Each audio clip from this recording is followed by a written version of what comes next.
आज आपके बीच बहुत पीड़ा और दुख के साथ कुछ तथ्यों को रखने के लिए आपके सामने हम आए हैं। भारत के उपराष्ट्रपति पद का देश का दूसरा सबसे बड़ा संवैधानिक पद है।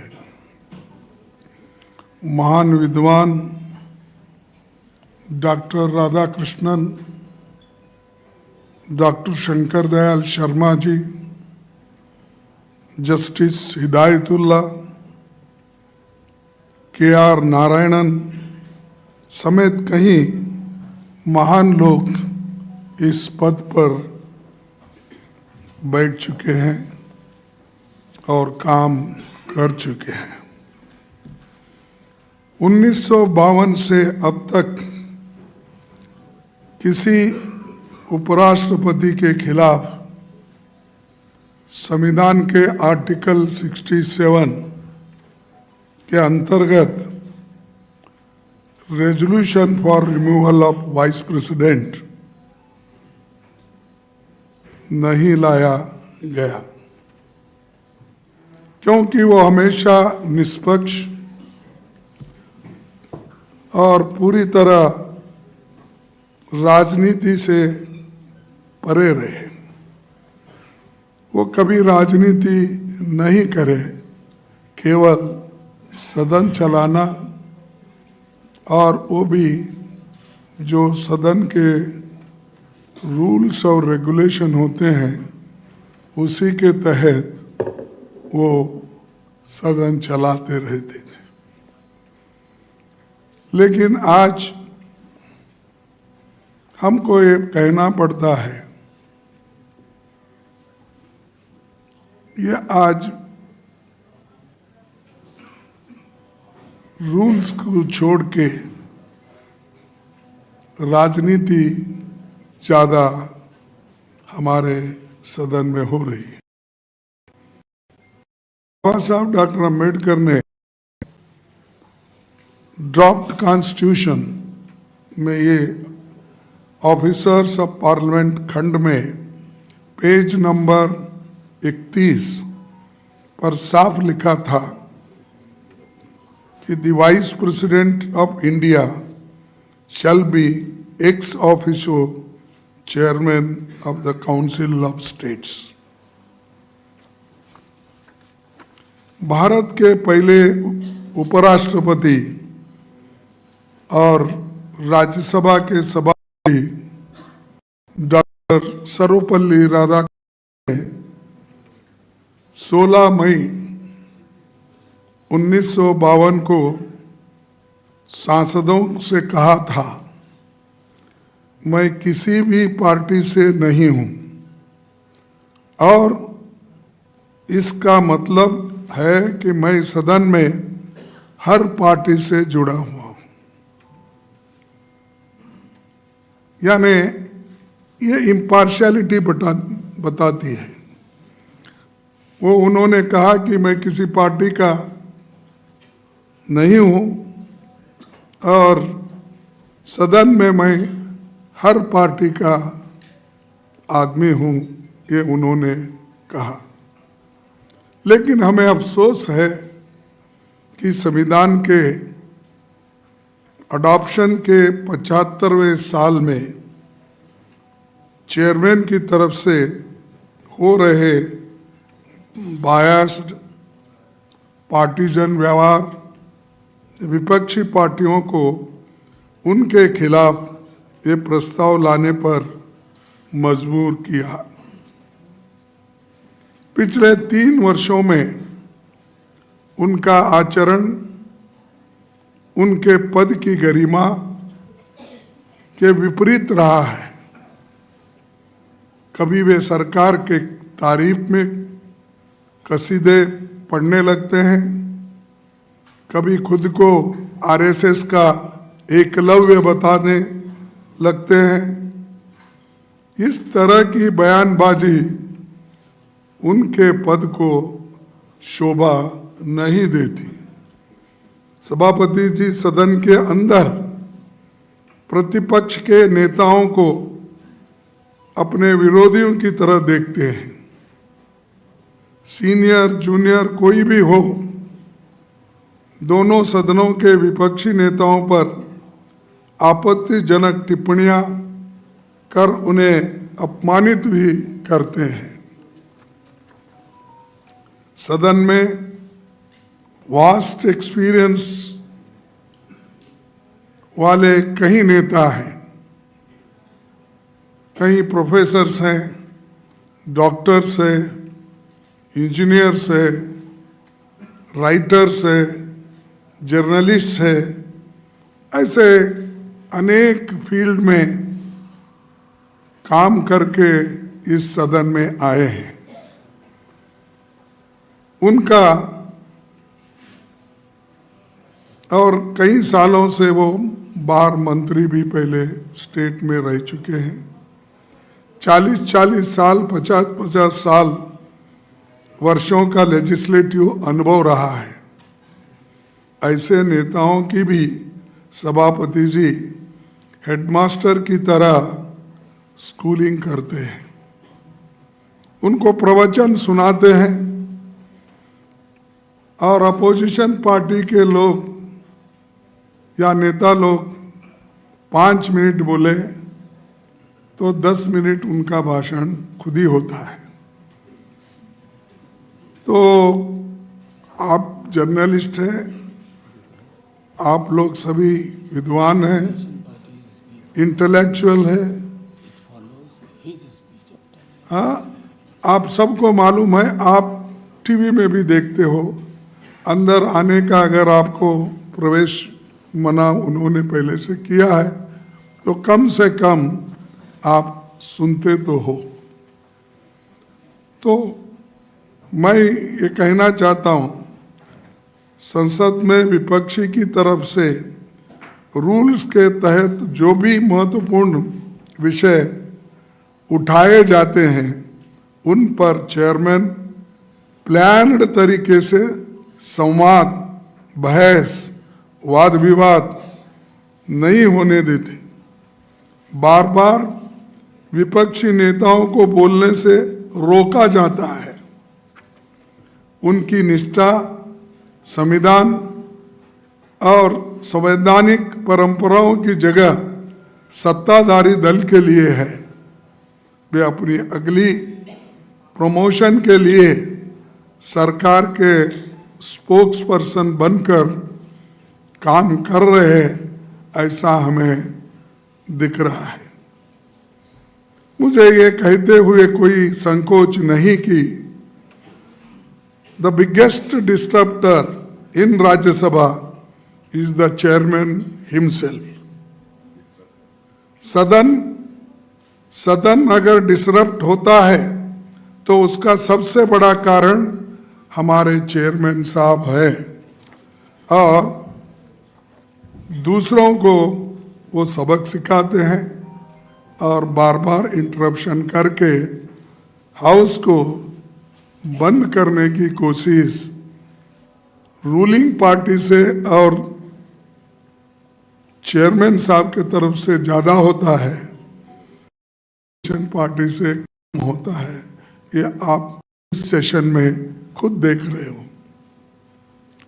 नॉर्मली विपक्ष चेयर से प्रोटेक्शन मांगता है, वही विपक्ष का संरक्षक होता है।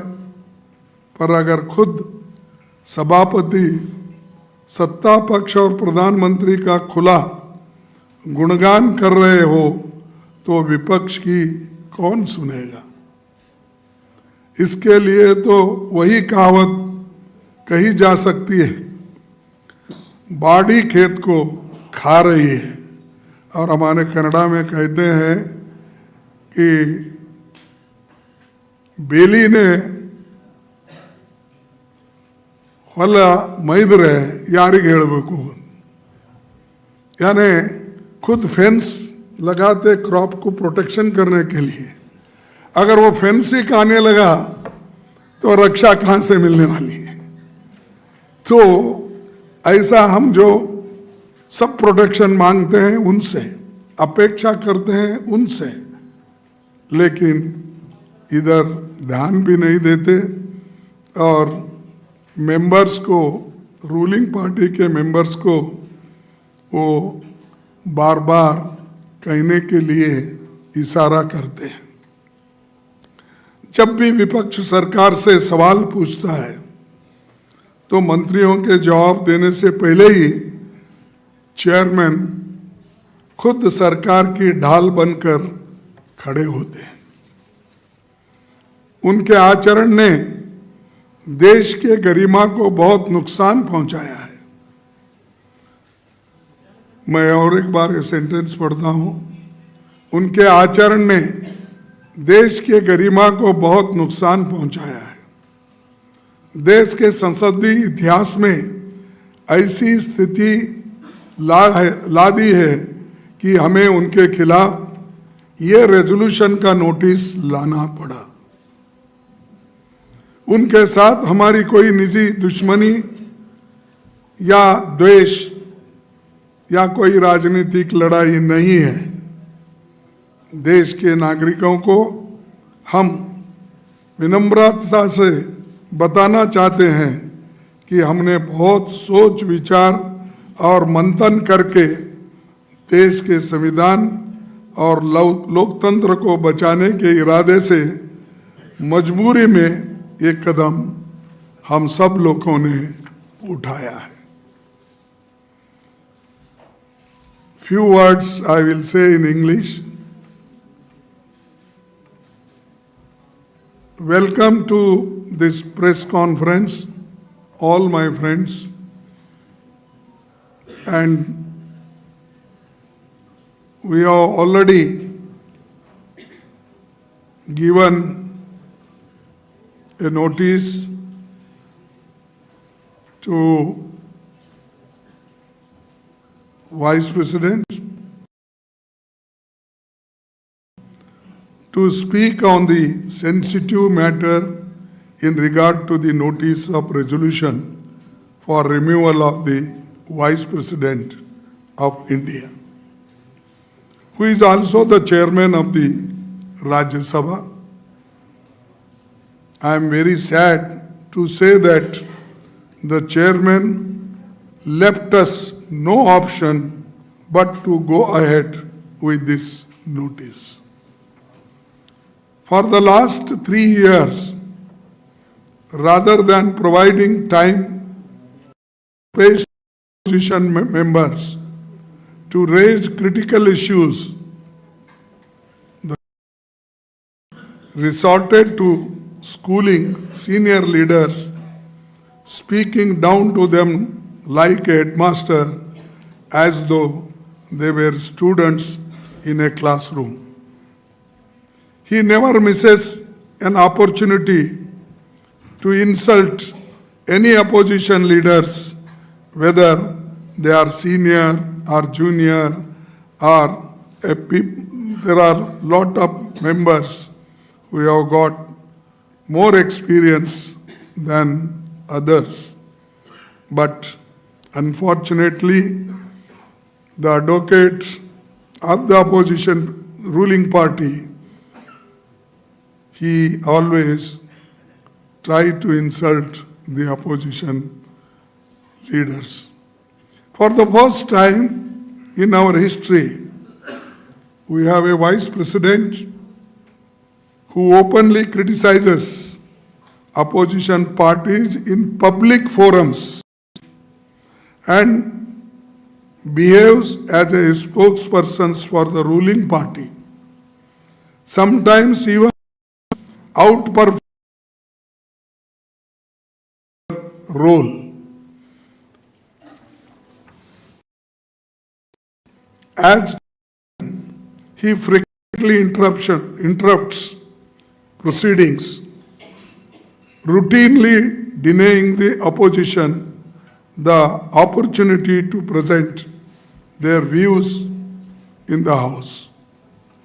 As the custodian of the House and the protector of the rights of every member, the chairman is expected to rise above politics, seek consensus, and ensure that the voices of all members and parties are heard. His conduct of the House on 9th and 10th and today, December 2024, was particularly troubling as it was marked by blatant partisanship and a total lack of fairness. The chairman openly encourages and provokes the treasury benches to make outrageous remarks against the opposition, undermining the dignity. And 267 notice is given, he rejects all the notices. But on the same subject or under 267, the ruling party member gives notice. He allows them and asks them with name that please get up, what you want to tell. He tells everything in that. And then number 2, number 3, number 4, 5, chance to speak. Where here, when we raise our hand, fingers, because not to disturb, with great respect, he never allows us to say one sentence. He asks us, me, please Khargeji, you, when I get up, even he never allows us 2 minutes to speak. Whereas our great respect to the leader of the house, when he gets up, he allows fully. It is my right as a leader of opposition, whenever I raise, the chair should give same respect as to the leader of the house. Even when I raise, even minister is speaking, he should give a chance to me, but never. We shout, and we ask, we raise our one hand, one finger, even 5 fingers, he never listens. This is the impartiality. That's why we are fed up with his behavior and his partiality. That's why we have brought this resolution, and we are ready to tell on his face also if he allows this to speak. Then this is not just a breach of protocol, but a betrayal of the Constitution and the people of India. This notice of motion for removal of the Vice President is not about personal grievances or a political battles. Finally, we humbly appeal to the people of India to understand that this notice has been filed after thorough consideration and deliberations with the sole purpose of safeguarding the Constitution and protecting the integrity of our parliamentary democracy. So, these are the problems. Just I brought your notice before you, and all other our friends also, they will participate. So thank you very much for listening on this matter.